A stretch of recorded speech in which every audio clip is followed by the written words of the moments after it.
ایران پر توجہ مرکوز کرنے کے لیے اسرائیل لبنان میں فوجی تعیناتی پر نظر ثانی کرے امریکی صدر کا مطالبہ، کہا حزب اللہ سے امریکی فوج نمٹے گی، کارروائیاں اسرائیل سے زیادہ درست اور مؤثر ہوں گی۔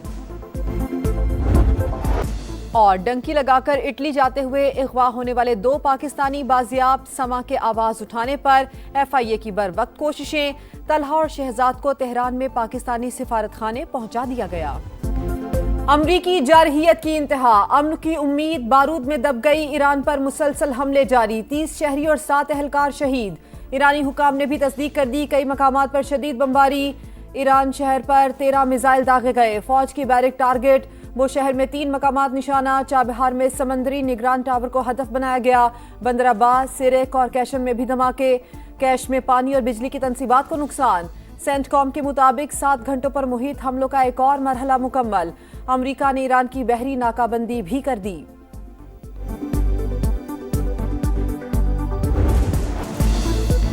حملوں کا بھرپور جواب، ایران کا آپریشن نصر 2 جاری، اردن، بحرین اور کویت میں امریکی تنصیبات نشانہ، اردن کے ازریق ایئر بیس پر حملے، بحرین میں امریکی 5th فلیٹ کمانڈ، ایندھن ذخائر اور تنصیبات تباہ کرنے کا دعویٰ، کویت میں امریکی لاجسٹک اور سپورٹ سینٹر کو ہدف بنایا گیا، امریکی اڈوں کے خلاف ڈرون آپریشنز حتمی فتح تک جاری رہیں گے، جب تک دشمن کارروائیاں بند نہیں کرتا آبنہ ہرمز نہیں کھلے گی، پاسدارانہ انقلاب کا اعلان۔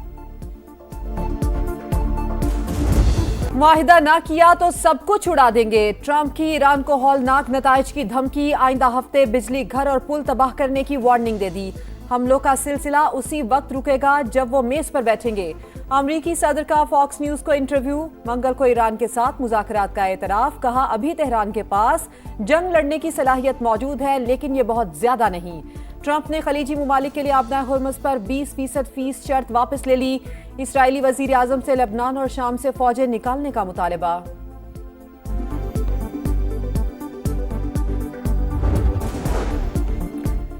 جنگ کے مقاصد حاصل ہو چکے ہیں تو پھر دھمکیاں کیوں؟ جن لوگوں نے ہمارا ملک توڑنے کی کوشش کی وہ خود دیکھیں کامیاب ہوئے یا ناکام، امریکی صدر کے بیان پر مسعود پزشکیان کا رد عمل، کہا دباؤ ہمیں جھکا نہیں سکتا، اپنے ملک کے ایک ایک انچ کا دفاع کریں گے، نائب وزیر خارجہ کاظم غریب آبادی بولے امریکہ نے معاہدہ مکمل طور پر ختم کر دیا، فوجی حملے اور ناکہ بندی ہمیں مجبور نہیں کر سکتی۔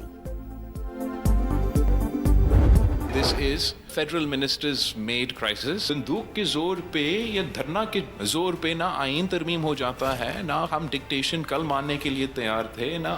آج ماننے کے لیے تیار، ہم آج بھی چاہیں گے کہ کوئی درمیانی راستہ نکلے۔ Pakistan Peoples Party therefore proposes the establishment of a Truth and Reconciliation Commission۔ میرے خیال میں ایک الیکشن کے بعد ایک کانسٹیٹیوشنل کنونشن لایا جا سکتا ہے، جو رہ گیا ایشو ریزرو سیٹس کے بارے میں آپ فیصلہ کریں۔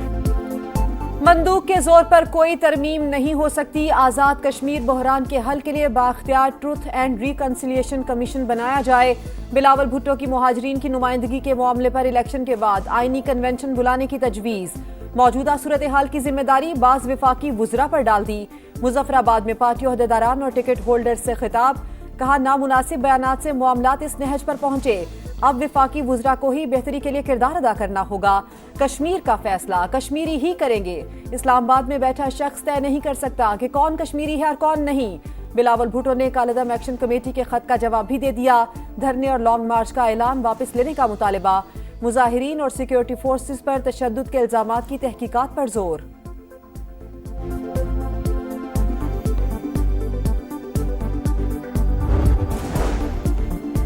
آزاد کشمیر میں عوامی حمایت نہ ملنے پر کالعدم جوائنٹ ایکشن کمیٹی کے اوچھے ہتھ کنڈے، شرپسندوں کا اسلام آباد پولیس کے اہلکار پر تشدد، گمراہ کن ویڈیو بنا کر پھیلا دی، آزاد جموں کشمیر پولیس کے مطابق ملزمان کی شناخت کا عمل جاری ہے، کسی کو اشتعال پھیلانے کی اجازت نہیں دی جائے گی، سیکریٹری داخلہ آزاد کشمیر اور پولیس ترجمان کی مشترکہ پریس کانفرنس، کہا انتشاری ٹولہ مظلومیت کارڈ کھیل رہا ہے، مسلح جتھے سیکیورٹی اہلکاروں پر براہ راست فائرنگ میں ملوث ہیں، ریاست میں عام انتخابات 27 جولائی کو ہی ہوں گے، رکاوٹ ڈالنے کی کوئی سازش کامیاب نہیں ہوگی۔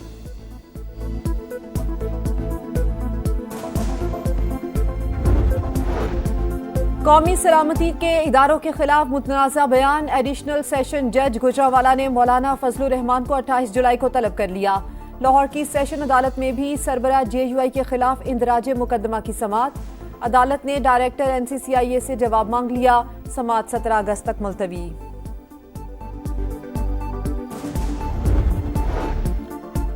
افواج پاکستان ہماری ریڈ لائن، ان کے خلاف کوئی بات برداشت نہیں کریں گے، بلاول بھٹو کا سخت رد عمل، کہا فیلڈ مارشل کی قیادت میں پاکستان بھارت اور اسرائیل کو جواب دے رہا ہے، عالمی سازشیں جاری، خیال رکھنا چاہیے کہ دشمن صورتحال کا فائدہ نہ اٹھائے، سیاستدانوں کو الفاظ کے چناؤ میں احتیاط کرنی چاہیے۔ سیاستدانوں کو قومی سلامتی کے اداروں پر سیاست کا کوئی حق نہیں، پاک فوج کی قربانیوں کو سیاست کی نظر نہ کیا جائے، علماء کرام کا افواج پاکستان کے ساتھ کھڑے ہونے کا اعلان، قومی پیغام امن کمیٹی کے وفد کی وزیر اعلیٰ سندھ سے ملاقات، مراد علی شاہ نے کہا سوشل میڈیا پر نفرت انگیز مواد کا مقابلہ مثبت قومی بیانیے سے کیا جا سکتا ہے، اسپیکر پنجاب اسمبلی نے بھی شہداء سے متعلق بیان افسوسناک قرار دے دیا، مولانا فضل الرحمان قوم سے معافی مانگے، ملک احمد خان کا مطالبہ، وفاقی وزیر رضا حیات حراج نے کہا فوج کی قربانیاں سیاست کی نظر نہیں کی جا سکتی، فضل الرحمان نے دشمن کے ایجنڈے پر عمل کیا۔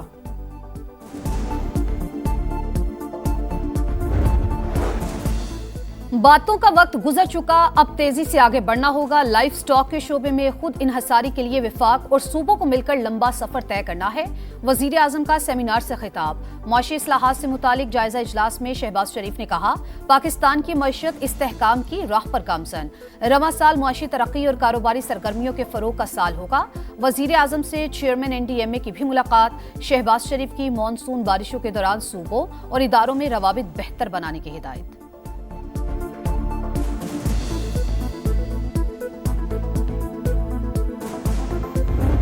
بلوچستان میں آپریشن شابان جاری، مزید 3 خوارج ہلاک، تعداد 88 ہو گئی، سیکیورٹی ذرائع کے مطابق 5 جولائی سے اب تک 126 دہشت گرد انجام کو پہنچ چکے، وزیر داخلہ محسن نقوی کا سیکیورٹی فورسز کو خراج تحسین، دہشت گردی کے مکمل خاتمے کا عزم۔ جب تک امن نہیں آئے گا کسی قربانی سے دریغ نہیں کریں گے، خیبر پختونخوا پولیس دہشت گردی کے خلاف نبرد آزما، اس جدوجہد کی دنیا میں کوئی مثال نہیں ملتی، وزیر اعلیٰ KP سہیل آفریدی کا تقریب سے خطاب، کہا آئین ہر شہری کو احتجاج کا حق دیتا ہے لیکن بند کمروں میں فیصلوں کی وجہ سے خیبر پختونخوا تجربہ گاہ بن گیا۔ اٹک میں کامرا کے قریب ڈمپر کی ٹکر سے موٹر وے پولیس کا سب انسپیکٹر شہید، ڈمپر ڈرائیور فرار، ہیلپر گرفتار، حادثے کی CCTV فوٹیج سامنے آ گئی، وفاقی وزیر مواصلات عبدالعلیم خان کا گہرے دکھ کا اظہار، کہا شہید سب انسپیکٹر نے فرض کی راہ میں جان کا نذرانہ پیش کیا، عبدالعلیم خان کا حادثے کی تحقیقات کا حکم، شہید کے اہل خانہ سے مکمل تعاون کی ہدایت۔ کراچی میں ڈکیتی کے دوران ڈاکٹر آکاش کو قتل کرنے والے 3 ملزم پکڑے گئے، پولیس نے تکنیکی مہارت سے ٹریس کیا، تفتیش کے دوران 100 سے زائد فوٹیجز جمع کی گئیں، واردات میں 2 موٹر سائیکلیں اور 1 کار استعمال ہوئی، DIG ساؤتھ کی پریس کانفرنس، بتایا گرفتار تینوں ملزمان پہلے بھی جرائم میں ملوث رہے ہیں۔